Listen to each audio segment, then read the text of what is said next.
দেখুন, কয়েকটা কথা বলি আজকে। কিছু মানুষ না অনেক কারণে আমাদেরকে ছেড়ে চলে যায়, ঠিক আছে? সাময়িক খুব কষ্ট লাগে। সাময়িকটা মানে বলাটা ভুলই হয়ে গেল। অনেক ক্ষেত্রে দেখা যায় যে কেউ এক বছর ২ বছর ধরে কষ্ট পায়। কিন্তু জানেন তো, যে মানুষটা চলে যাচ্ছে সেটা অ্যাকচুয়ালি কিন্তু আপনার জন্য ব্লেসিং। আজকে আমি কথাগুলো কেন বলতে আসলাম, আমি রিসেন্ট একটা জায়গায় একটা নিউজ দেখছিলাম, ঠিক আছে? অনেক সময় দেখবেন টেসবুকে এদিক ওদিকে তো অনেক রকম নিউজ দেখা যায়। বাংলাদেশের একটা বোধহয় ভিডিও ওটা।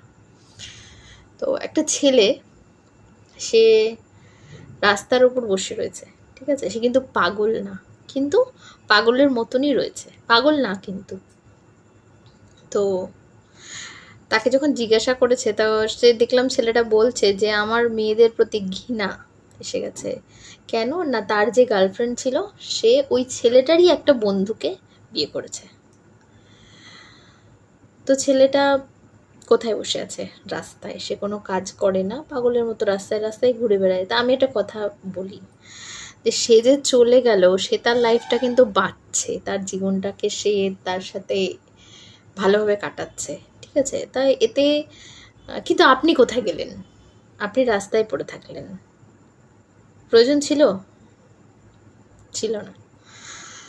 তাই আমি বলি,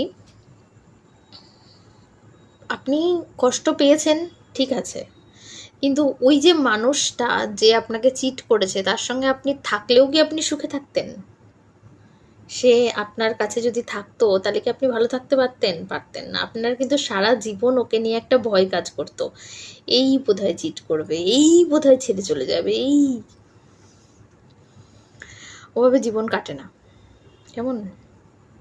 রিসেন্ট একটা বিশাল বিজনেসম্যান আর তার HR এর এক্সট্রা ম্যারিটাল অ্যাফেয়ার ধরা পড়েছে। দেখুন, অ্যাফেয়ার যারা করবে, যারা এরকম চিট করে না, তাদের ওটা তার নেচার, ওটা তার রক্তে, কিন্তু ওটা আপনি চেঞ্জ করতে পারবেন না। কেমন? প্রথম কথা আপনাকে এটা বুঝতে হবে যে এটা চেঞ্জ করা অসম্ভব, ঠিক আছে?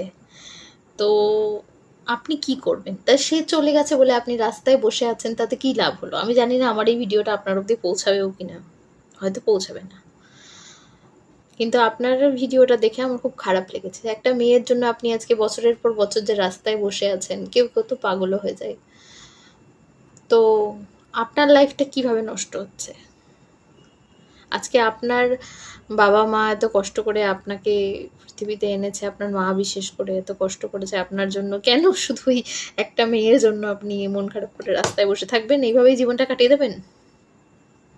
আমি মানলাম আপনি খুব ভালোবাসেন। আমাদের প্রত্যেকের জীবনে আমার মনে হয় না পৃথিবীতে এমন কেউ আছে যার লাইফে এই ঘটনা ঘটেনি, বা মানে হয়তো মানে আমি বলছি 50% হয়তো।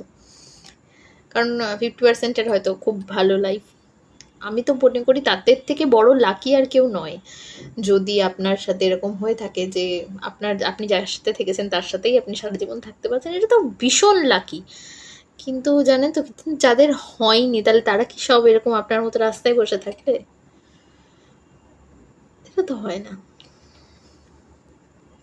হতে পারে হয়তো আমার ভিডিওটা আপনার অবধি কখনো পৌঁছাবেই না, বা যদি বা পৌঁছায় হয়তো অনেক দেরি হয়ে যাবে। কিন্তু আমি আমার মতো করে বলার চেষ্টা করলাম। যদি আমার মাধ্যম দিয়ে বা আমার এই ভিডিওটা দেখেও আপনার অবধি কেউ পৌঁছাতে পারে আমার কথাটা, আমার খুব ভালো লাগবে।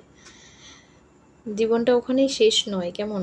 একজন চিট করেছে বলে তার জন্য আমি আমার সবকিছু ছেড়ে দিয়ে রাস্তায় বসে আছি, এটা তো যাকে আসি।